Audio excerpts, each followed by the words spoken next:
네, 오늘의 여행 테마는 역시나 잭슨홀이네요. 파월 의장 얼굴도 좀 보이는 것 같고, 그럼 잭슨홀에서 어떤 주제일지도 바로 연결해서 살펴보겠습니다. 네, 잭슨홀 이후의 외환시장 흐름에 대해서 함께 알아보겠습니다. 네, 이번 주 주말에 잭슨홀 미팅 워낙 이제 투자분들도 많이 들으셨을 것 같은데 정확하게 이 잭슨홀 미팅 무엇인가요, 의원님? 우선 사실 잭슨홀 미팅이 이제 2020년까지만 해도 많은 사람들한테 알려지지 않았던 그런 네. 미팅이었어요. 이제 일반 사람들까지도 사실은 지금 많이 회자가 되는데 그게 이제 21년, 22년 이제 그 지금의 파월 연준 의장이 폭탄 발언을 하면서 그렇죠. 점차적으로 회자됐던 그런 거거든요. 이제 잭슨홀 미팅에 대한 어떤 히스토리를 좀 보면은 이제 캔자스시티 연은이 주최를 했던 거고 1978년 당시에 이제 심포지엄을 개최를 하면서 이제 우리가 이런 경제 사이클을 한번 만들어 보자라는 어떤 취지로 만들었던 겁니다. 근데 이제 이때 당시에는 사실 이거를 좀 흥행시키려고 노력을 했을 거 아니에요. 그러면서 이제 폴 볼커 당시 이제 연준 의장 이제 인플레이션 파이터라고 불렸던 이제 볼커 의장을 좀 초빙을 하면서 그때 당시 조금 더 유명해졌던 그런 거고요. 이제 최근에 좀 알게 된 사실인데 왜 이제 잭슨홀이라는 곳에서 했느냐라고 했을 때 그 비하인드 스토리가 있다라고 한다면 잭슨홀이라는 곳이 이제 송어 낚시잡이로 상당히 유명한 곳인데 그때 당시 초빙을 하려고 노력했었던 폴 볼커 연준 의장이 상당한 이제 송어 낚시 광이었다고 해요. 그래요? 네, 그러면서 이제 위치를 그쪽으로 하면서 인플레이션 파이터를 모셨으니까 이제 전국의 이제 전 세계의 중앙은행장들과 아니면 뭐 노벨 이제 상을 받은 경제학자들 이제 이런 한 100여 명 정도의 이제 분들을 초빙을 해서 진행을 하고 있는 그런 회의입니다. 근데 이제 중요한 부분은 뭐냐면 이런 잭슨홀 미팅이 사실 왜 최근에 와서 더 중요시 여겼느냐? 왜냐하면 저번 주말 전까지 잭슨홀 미팅에 따른 경계감, 그거에 따른 시장의 변동성이 상당히 많이 유입이 되었잖아요. 이제 어떤 것 때문에 그러냐라고 했을 때 파월 연준 의장 입장에서는 잭슨홀 미팅이 상당히 좀 지우고 싶은 그런 과거일 거예요. 왜냐하면 2020년 이제 20년 이후에 21년이 도래를 하면서 그때는 이제 코로나가 이제 다가왔고 코로나로 인해서 수많은 이제 돈을 풀었잖아요. 돈이 푸니까 물가가 올라간 최초의 상황이거든요. 인플레이션이라는 게 우리가 눈앞에서 이제 우리가 실질적으로 확인할 수 있는 기간이었는데 그때 당시에 파월 연준 의장이 지금의 인플레이션은 일시적이다라고 얘기를 했습니다. 잭슨홀 미팅을 통해서 지금으로 보면은 상당히 잘못된 오판이었다라고 저희가 볼 수 있죠. 이러한 어떤 본인의 실수를 바로잡기 위해서 1년 후인 2022년에는 잭슨홀 미팅에 나와서 무슨 얘기를 했냐면 지금 우리는 상당히 높은 매파적인 수준의 긴축을 이어나갈 거다라고 완전하게 태세를 전환하게 합니다. 상당히 높은 수준의 긴축적 발언을 쏟아내면서 당시 시장은 크게 충격을 받거든요. 아무래도 고금리가 장기화될 거다. 사실 그때까지만 해도 지금처럼 금리가 높아질 거라는 것, 지금처럼 금리가 장기화될 거라는 것, 이런 것들은 사실 알 수가 없는 부분이었는데 이제 그런 상황 속에서 시장이 충격을 받다 보니까 사람들은 이거는 쉽지 않을 수 있겠구나. 인플레이션의 장세가 되게 오래 갈 수도 있겠고 주식이라든지 외환시장이라든지 채권시장이 모두 다 일시 무너질 수 있겠다라는 일종의 포비아가 유입됩니다. 그러면서 이제 코스피 자체만을 하더라도 2480선까지 무너지는 그런 상황이었기 때문에 이러한 과거를 가지고 있는 잭슨홀 미팅이 지금 현재 시점에서는 상당히 중요할 수밖에 없죠. 9월 FOMC에서 금리를 높일 것이냐 높이지 않을 것이냐를 좀 더 적극적으로 발언해온 파월 연준 의장이었기 때문에 지금 이제 잭슨홀 미팅을 통해서 이분의 한번 발언을 들어보자라는 경계심이 상당히 높았었습니다. 네, 작년에 이제 충격을 받았다 보니까 올해 더욱더 관심을 받았던 것 같습니다. 그럼 이번에 파월 의장도 발언을 하고 했었는데 이제 이번 잭슨홀 미팅은 어떻게 평가를 하셨나요? 이번 잭슨홀 미팅은 사실 파월 연준 의장은 그동안 자기가 해왔던 실수들이 있기 때문에 좀 신중했다라는 걸로 좀 표현할 수 있습니다. 발언 하나하나에서 신중함이 묻어났고 어떠한 시그널을 주지 않으려고 노력을 많이 했다라는 거를 저희가 좀 확인할 수는 있었는데요. 사실 연준이 노력하는 대표적인 이제 워딩이라고 한다면 데이터 디펜던트가 있겠죠. 이후에 우리가 유입되고 있는 이런 데이터들을 통해서 우리는 이후에 우리의 행보를 결정짓겠다라는 겁니다. 사실 근데 이러한 어떤 연준의 스탠스가 틀리다라고 볼 수는 없어요. 네. 왜냐하면 지금 현재 시점에서 미국의 경제는 두 가지 측면이 첨예하게 대립하고 있거든요. 첫 번째는 미국의 상황, 미국의 경제 자체는 상당히 좋은 상황이다. 예를 들어 소비자 물가 지수 같은 것들은 헤드라인 기준으로 좀 많이 내려왔잖아요. 맞죠. 근데 소비는 여전히 좋은 상황이고 네. 고용 같은 거를 봤을 때 저희가 이제 비농업 고용 지표가 곧 공개가 되는데 비농업 고용 지표를 봤을 때도 실업률은 상당히 낮은 상황이다. 구인 건수를 봤을 때도 기업들의 구인 건수는 아직까지 높은 상황이다. 그렇기 때문에 이제 글로벌 IB 같은 경우에는 미국이 연내 경기 침체 가능성을 배제시켰잖아요. 맞죠. 네. 이제 일각에 현재까지 미국의 경제는 상당히 견고하다, 로버스트하다라는 게 이제 일각의 주장이고 다른 측면은 아니다. 이거는 지금 우리 현재 GDP 같은 것들을 봐라. 점차적으로 내려오고 있는 수준이 우리는 연출될 수도 있을 거다. 네. 그리고 노동 시장이 질적으로 개선되고 있는 게 아니다. 최근에 이제 비농업 고용 지표를 세부적으로 뜯어 보면은 거기에 lower paying service 면을 구인한 사람들이 상당히 많았다. 그러니까 고임금을 양질의 고임금을 주는 일자리가 늘어난 게 아니라 네. 임시직이 늘어나고 있는 상황이다. 이게 과연 고용 시장이 견고하다고 볼 수 있는 거냐?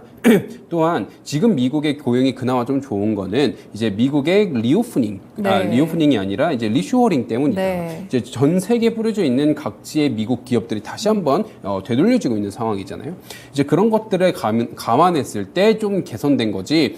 곧 코로나 때 뿌렸던 돈, 그러니까 우리는 이걸 흔히 초과저축이라고 부르는데 네. 이 그 초과저축이 소멸되는 어느 시점부터는 우리는 경제가 점차 쉽지 않을 수 있겠다. 그렇기 때문에 통화 정책을 언제까지 긴축적으로 가져갈 것이냐에 대해서 우리는 첨예하게 봐야 된다.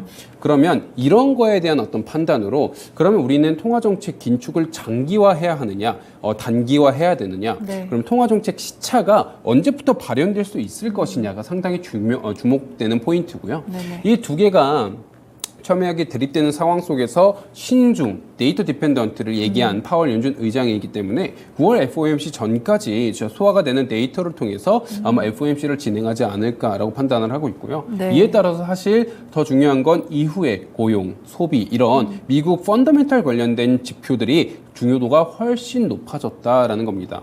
다만 그나마 다행인 건 지금 그래프를 통해서도 보실 수 있듯이 미국 연준이 인지하기로는 네. 현재 긴축 정도, 미국의 긴축 정도가 상당히 높다는 거예요. 상당히 높은 수준에서 미국의 경제가 형성되어 있기 때문에 여기서 이거를 함부로 더 높이거나 함부로 낮추는 그런 어떤 급격한 변화는 아직까지는 이루지 않을 거다. 좀 이렇게 얘기를 하고 있습니다.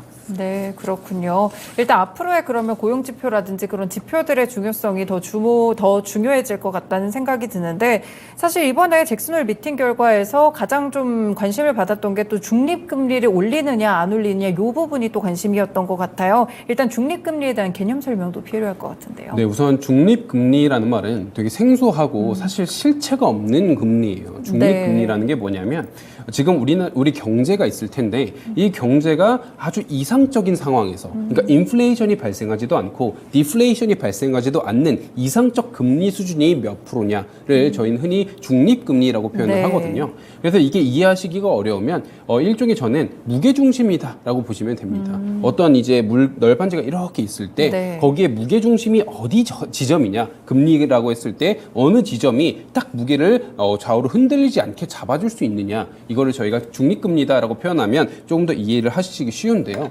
이걸 흔히 이제 R스타다라고 많이 부르거든요. 네. 근데 이번 시장에서 이 중립금리 관련된 사실 발언이 상당히 많았고 기대가 많았습니다.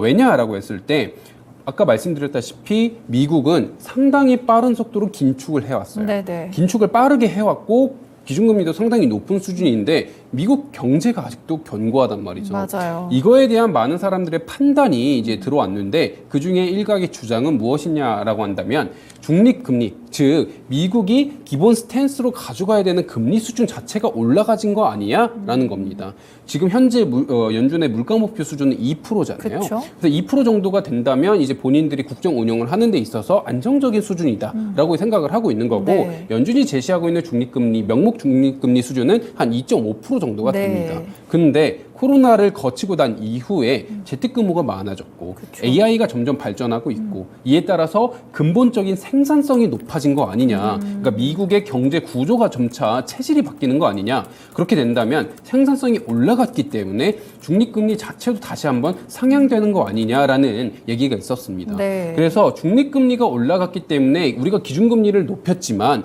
이게 지금 경제 상황에 긴축적으로 작용하지 않는 거다라는 게 주장이 있었고요. 그래서 이런 중립금리 관련된 발언이 이제 이번 그러니까 이번 파월 의장 입에서 나올 수 있을 거다라고 많이 기대를 했습니다.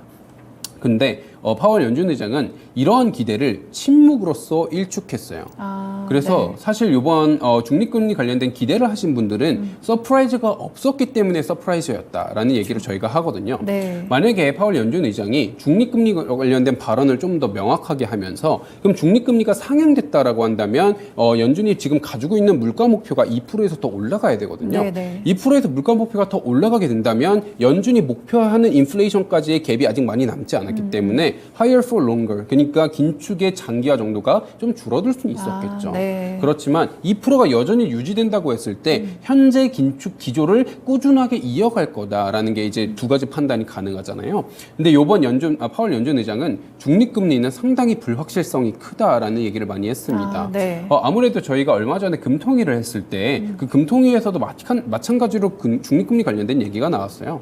이제 그때 이제 총재님께서 무슨 말씀을 하셨냐면 중립금리는 우리가 판단하는 모델이 있는데 그 모델의 업다운이 너무 크다. 그래서 이걸 우리가 공개하지 않는다라고 얘기를 했습니다. 네. 연준 의장도 마찬가지로 본인들만의 모델이 있을 거예요. 그리고 현재 명목 중립금리 정도는 한 2.5% 정도 수준이고 거기서 이제 물가 목표인 2%를 뺀 0.5%가 실질 중립금리다 정도로 이제 예시를 하고 있는데 이거에 대한 불확실성이 너무 크기 때문에 이것이 어떤 판단 기준을 삼기는 어렵다. 다만 실질 금리는 여전히 높다라는 거를 언급을 합니다. 즉 실질 금리가 여전히 높고 중립 금리는 여전히 아직은 불확실하기 때문에 우리는 물가 목표를 변경할 생각이 사실 아직은 없다라는 메시지를 던진 거고요. 이거는 반대로 말하면 우리의 목표는 여전히 2%니까 네. 여전히 긴축 장기화는 사실 우리가 바꿀 수 없어. 그렇기 때문에 이걸 대비해라고 시장은 해석할 수 있었던 거죠. 그래서 이런 어떤 매파적 발언이라고 한다면 사실 네. 시장이 예상했던 수준의 매파적 발언이었거든요. 네. 우리는 데이터 디펜던트에 따라서 데이터가 더 안 좋게 나온다면 우리는 그렇죠. 추가 긴축을 더 할 거다 정도의 수준이었는데도 불구하고 잭슨홀 미팅 이후에 달러 인덱스라든지 국채금리가 살짝 올랐어요.